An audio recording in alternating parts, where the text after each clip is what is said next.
Hello students, देखिए we have already discussed behaviour of AD schedule. इसमें हम लोगों ने देखा था even if income is zero we have some amount of consumption that is called autonomous consumption. Then income has risen to 20, then our consumption has risen to 35,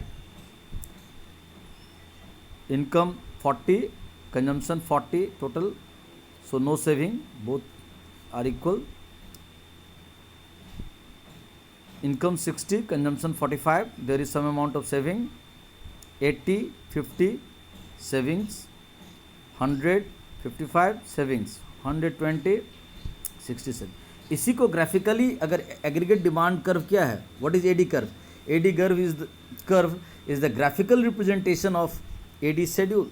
इसी schedule को graphically अगर plot कर दे तो वो एडी कर्व हो गया। इसमें देखिए ये एक्स एक्सिस है and this is the Y axis. On X axis Y income is represented and on Y axis AD और एग्रीगेट एक्सपेंडिचर और एग्रीगेट डिमांड इज रिप्रेजेंटेड।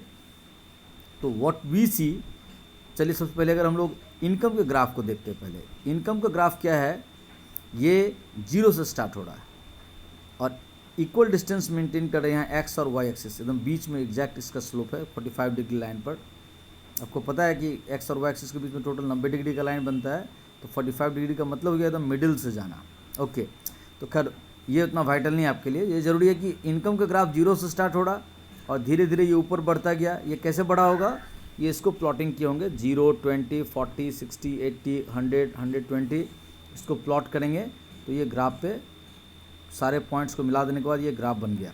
तो वाई का ग्राफ इस तरह से, इनकम का ग्राफ ये हो गया। अब एग्रीगेट डिमांड, तो एग्रीगेट डिमांड क्या था, देखिए यहाँ पर इनकम जब जीरो था तब भी तो कंजम्पशन था 30, इसीलिए इनकम भले जीरो, कंजम्पशन 30 से स्टार्ट हुआ, वो जीरो से स्टार्ट नहीं हुआ aggregate demand, because there is autonomous consumption.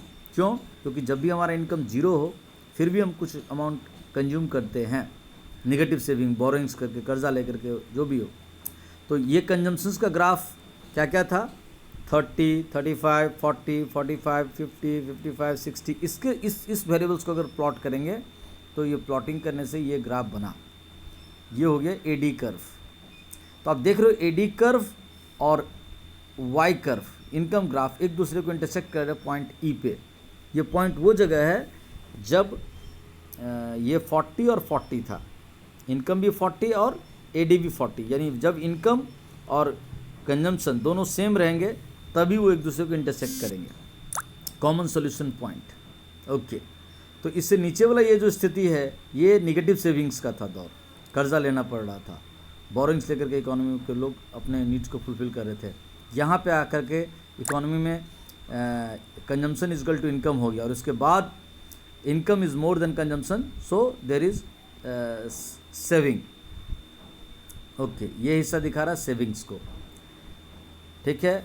इसमें एक और ये ग्राफ बनाया हुआ है, आई इन्वेस्टमेंट को रिप्रेजेंटेट कर रहा है। ये यहाँ पे मान लिया गया है कि सपोज़ कीजिए 10 रुपीज़ हर हाल में इन्वेस्ट कर रहे हैं, चाहे जो भी अमाउंट ऑफ, क्योंकि ऑटोनोमस इन्वेस्टमेंट भी इकोनॉमी का एक लक्षण है, बाद में हम लोग इसके बारे में पढ़ेंगे। ऑटोनोमस इन्वेस्टमेंट का मतलब होता है, ध्यान से समझिएगा ये क्या है।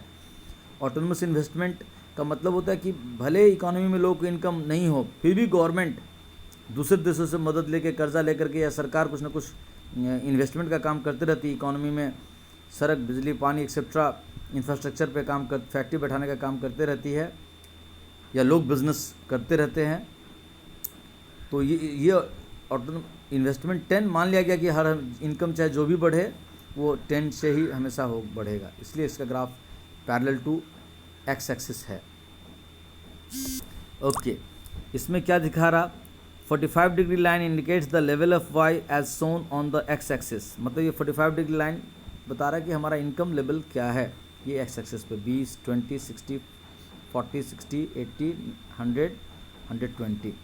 फिर है A D equal to Y at point E when Y equal to 40, सही बात है, ये जो पॉइंट था दोनों 40 40 थे।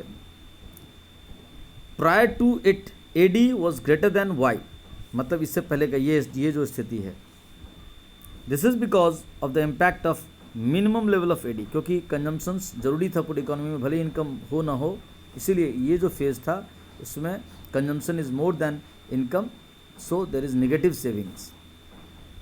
फिर है बियॉन्ड इट, यानी इस ई पॉइंट के बाद AD is less than Y. अब इधर में क्या हो गया, एडी कम हो गया, इनकम ज़्यादा हो गया। This is because at higher levels of Y, जब लोगों की आमदनी बढ़ी, people start saving a part of their income, उनका कुछ आमदनी लोगों ने बचाना स्टार्ट किया। Okay, minimum level of AD equal to 30, जिसको ऑटोनमस कंजम्पशन कहा गया। This indicates expenditure independent of the level of income in the economy, यानी ये बताना चाह रहा है कि जो ऑटोनमस कंजम्पशन है एडी 30, वो उसका इनकम से कोई लिंक नहीं है, इनकम हो ना हो ये खर्चा इकोनॉमी के लोग करेंगे ही करेंगे। तो ये हम लोगों ने इसको समझा। तो अब देख लेते हैं एडी शेड्यूल और एडी कर्व का डेफिनेशन क्या है। AD schedule is a table showing AD और aggregate expenditure corresponding to different levels of income in the economy. मतलब एडी शेड्यूल एक टेबुलर प्रेजेंटेशन है जिसमें अलग अलग एग्रीगेट डिमांड, एग्रीगेट एक्सपेंडिचर दिखाया जाता है at different levels of income, और उसमें जब इनकम जीरो तभी एडी कुछ ना कुछ पॉजिटिव नंबर है, और एडी और इनकम के बीच में पॉजिटिव रिलेशनशिप है। However there is always some minimum level of AD even when Y is zero.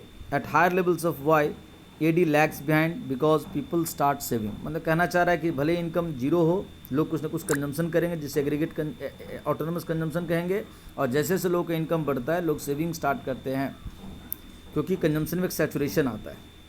AD curve is a diagrammatic और graphical representation of AD schedule. इसी एडी शेड्यूल को अगर ग्राफिकली प्रेजेंट कर दे तो एडी कर्व कहलाता है, showing AD corresponding to different levels of Y in the economy. अलग अलग लेवल में जब हमारा इनकम क्या था उस समय हमने क्या कंजम्पशंस किया, इसको ग्राफिकली अगर प्रेजेंट करते हैं तो ये हो गया हमारा AD curve, aggregate demand curve.